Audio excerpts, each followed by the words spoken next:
Hello, everyone. Welcome to another English learning video. This video will help you improve your speaking skills. Today, I am going to tell you a short story. It is about a young girl named Sarah. She went to the hospital because of a headache. She lied to the doctor, but that visit changed her life forever.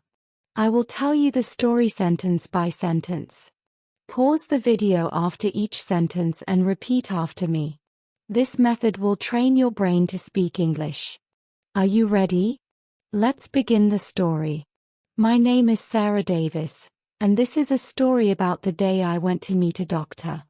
It changed my life forever. I am 22 years old.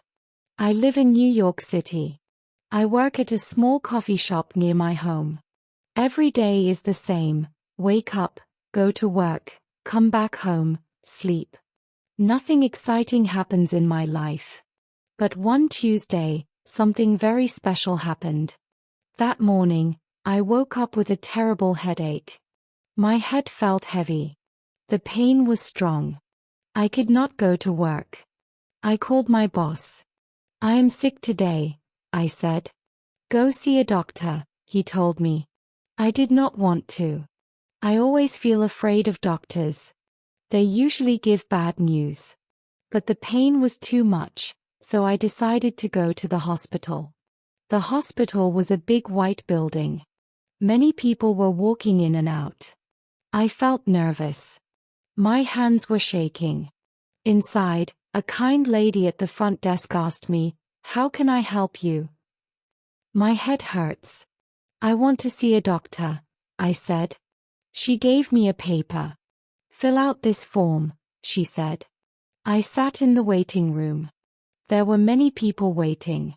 Some looked sick, some looked worried. After 1 hour, a nurse called my name. "Sarah Miller." I stood up. The nurse was young and friendly. "Follow me," she said. We walked down a long hallway. The walls were painted blue. There were pictures of flowers. It made me feel a little better. "The doctor will see you in room number 5, she said. I went into the room. There was a bed with white sheets, a chair, and medical books. Everything smelled clean. After a few minutes, the door opened. A young man walked in. He was tall, with dark hair, and very handsome. He wore a white coat. "Hello, I am Dr. James Wilson," he said with a smile. My heart started beating fast, not because of fear, but because he was the most handsome man I had ever seen. "What is the problem today?" he asked. My head hurts," I said softly. He sat down close to me. I could smell his cologne. It was fresh, like the ocean. "When did the pain start?" he asked. "This morning," I said. He checked my blood pressure. He looked into my eyes and ears. His face was very close to mine. I felt nervous, but in a sweet way. "Everything looks normal," he said. "I think it is only a tension headache, not serious. Drink more water and rest." He gave me some medicine. "Thank you, doctor," I said. "You are welcome, Sarah," he said warmly. I left the hospital. My head already felt better, but my heart was not normal. I could not stop thinking about him. 3 days later, my headache was gone, but I still thought about him every day. I wanted to see him again. 1 week later, I made a plan. I would go back to the hospital.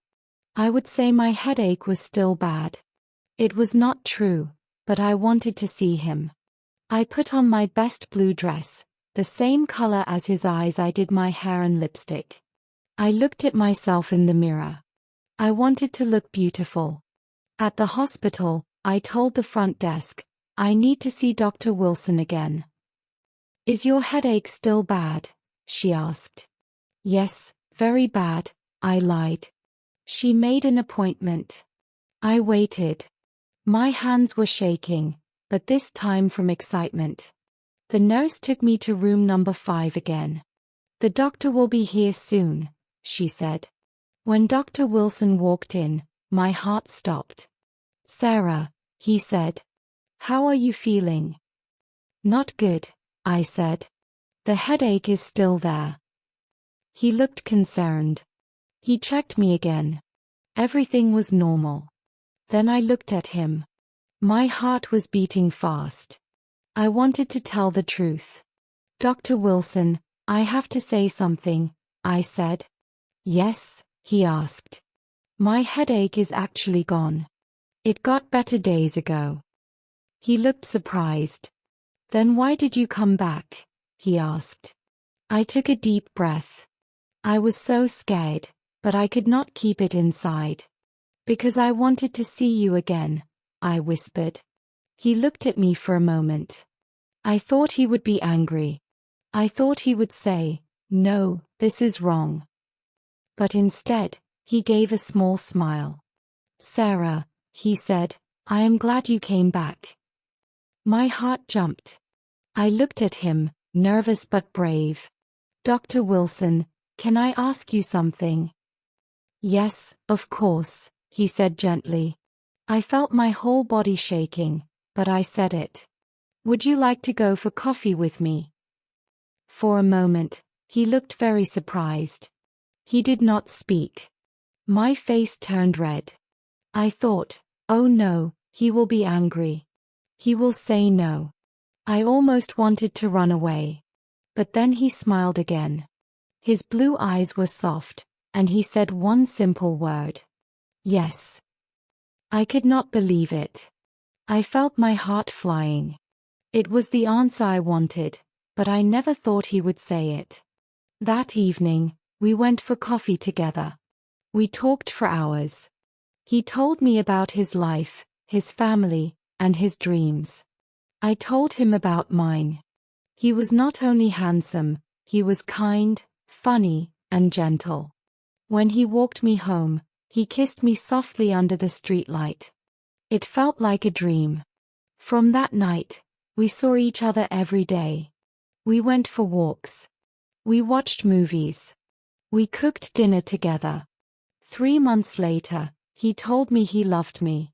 We were sitting by the river at sunset. Sarah, he said, I love you. I loved you since the first day. I love you, too, I said. 6 months later, he asked me to marry him. He proposed in the same hospital room where we first met.